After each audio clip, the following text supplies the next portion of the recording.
আসসালামু আলাইকুম বন্ধুরা, আশা করি সবাই ভালো আছেন। বরাবরের মতো মনির আছে আপনাদের সাথে। ভিডিওর পেছনে লেখা বা ভিডিওর ব্যাকগ্রাউন্ডে লেখা বেশিরভাগ ইউটিউবার বা কন্টেন্ট ক্রিয়েটরদের দেখবেন এই ধরনের ভিডিও তৈরি করতে, কিন্তু আপনি হয়তো জানেন না এই ধরনের ভিডিও তৈরি আপনিও করতে পারবেন আপনার হাতে থাকা মোবাইল ফোনটির মাধ্যমে। তো চলুন কথা না বলে শুরু করা যাক আজকের ভিডিও। আর ভিডিও শুরু করার আগে অবশ্যই আমাদের চ্যানেলটি সাবস্ক্রাইব করুন, পাশে থাকা বেল আইকনটি অন করে দিন। গুগল প্লে স্টোর ওপেন করবেন, সার্চ বারে গিয়ে ইনশট লিখে সার্চ করবেন। ইনশট অ্যাপসটি ইনস্টল করে ওপেন করবেন। ইনশট ওপেন করার পর এরকম একটা ইন্টারফেস শো করবে। ভিডিওতে ক্লিক করবেন, নিউতে ক্লিক করবেন। আপনি যে ভিডিওর ব্যাকগ্রাউন্ডে লিখবেন সেই ভিডিওটা সিলেক্ট করবেন। তা আমরা আমাদের ভিডিওটি সিলেক্ট করে দেব। টেক মার্কে ক্লিক করবেন। ভিডিওতে টেক্সট অ্যাড করার জন্য টেক্সটে ক্লিক করবেন, আবারও টেক্সটে ক্লিক করবেন।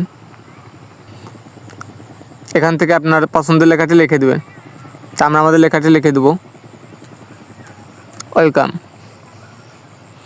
তো এই লেখাটাকে আপনারা ছোটো বড়ো করতে পারবেন, আপনাদের পছন্দের স্থানে বসিয়ে দিতে পারবেন।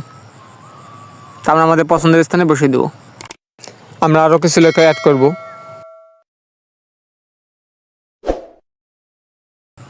আপনারা চাইলে লেখাটাকে কাস্টমাইজেশন করতে পারবেন। তো কাস্টমাইজেশন করার জন্য আপনার লেখার উপর ক্লিক করবেন, এডিট অপশানে ক্লিক করবেন। এখান থেকে আপনি লেখার কালার পরিবর্তন করতে পারবেন। তো কালার পরিবর্তন করার জন্য কালারে ক্লিক করবেন। এখান থেকে বিভিন্ন প্রকার কালার দিতে পারবেন। আপনার পছন্দের কালারটা আপনি বেছে নেবেন। আমরা সাদা কালারটি রাখবো। টিক মার্কে ক্লিক করবেন। ভিডিওটা এক্সপোর্ট করার জন্য এক্সপোর্টে ক্লিক করবেন, আবারও এক্সপোর্টে ক্লিক করবেন। এক্সপোর্ট হওয়ার জন্য একটু অপেক্ষা করবেন। ভিডিওটা এক্সপোর্ট করা সম্পূর্ণ হলে ক্রিয়েটে ক্লিক করবেন। যে ভিডিওতে আমরা টেক্সট অ্যাড করেছিলাম সেই ভিডিওটা আমরা সিলেক্ট করব। টিক মার্কে ক্লিক করবেন।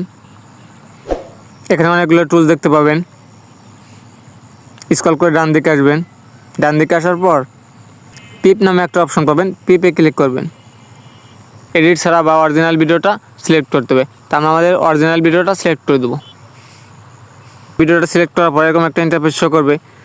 তা আমরা যেটা ওভারলে করলাম সেই ওভারলেটাকে আমরা ফুল স্ক্রিন করে দেবো। তা আপনারা 2 আঙ্গুল দিয়ে ধরে ফুল স্ক্রিন করে দেবেন। আমাদের ফুল স্ক্রিন করা সম্পূর্ণ হয়ে গেছে। এখানে অনেকগুলো টুলস দেখতে পাবেন। স্ক্রল করে ডান দিকে আসবেন, কাট আউট নামে অপশন পাবেন, কাট আউটে ক্লিক করবেন। কাট আউটে ক্লিক করার পর এরকম একটা ইন্টারফেস শো করবে। এখানে দুটো অপশন পাবেন, কাট আউট এবং ক্রোমা। তা আমরা কাট আউটে ক্লিক করব। ব্যাকগ্রাউন্ড রিমুভ সম্পূর্ণ হলে টিক মার্কে ক্লিক করবেন। ভিডিওটা আমরা প্লে করে দেখি। দেখেন লেখাটি আমাদের ভিডিওর পিছনে চলে গেছে। ভিডিও সম্পর্কে আপনার মূল্যবান মতামত অবশ্যই কমেন্টে জানাবেন।